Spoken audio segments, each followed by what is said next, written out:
ô giờ lên hay dùng gì ngạ căn tỷ về thông đôn này ở dàn khát nát này bốc à chú vàng cho nín giờ lên hay dùng gì ngạ tỷ khá cái còn sáng á thiểm cái cho mình giải pui ngạ alarm thấy cái cho mình làm pui rồi tỷ khá cái xóm tủ bốc cho này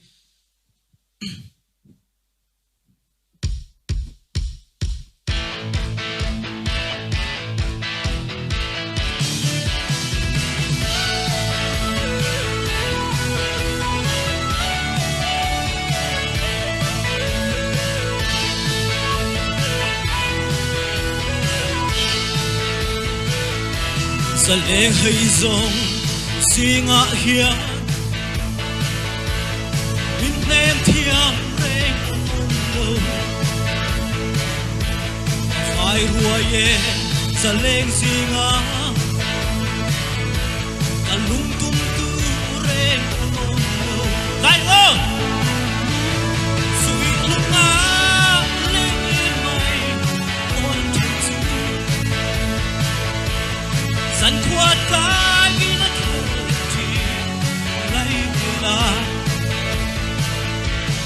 Hana mi utiam ti o mi nem tu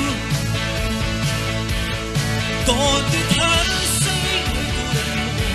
ta lo ton se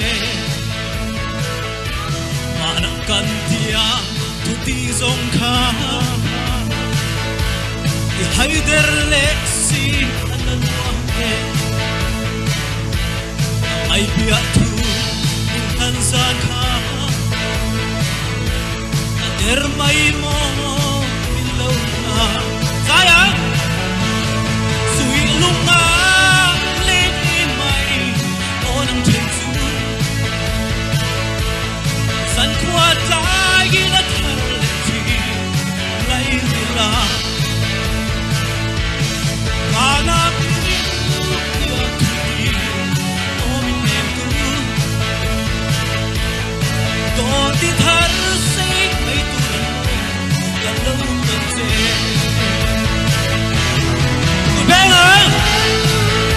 lúc xuống mà từ bay không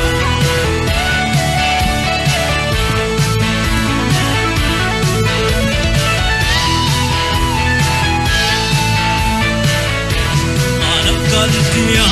tu ti dòng tha hay der lệ si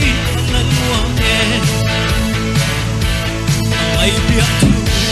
biết thân gian tha der mai mo below sayang le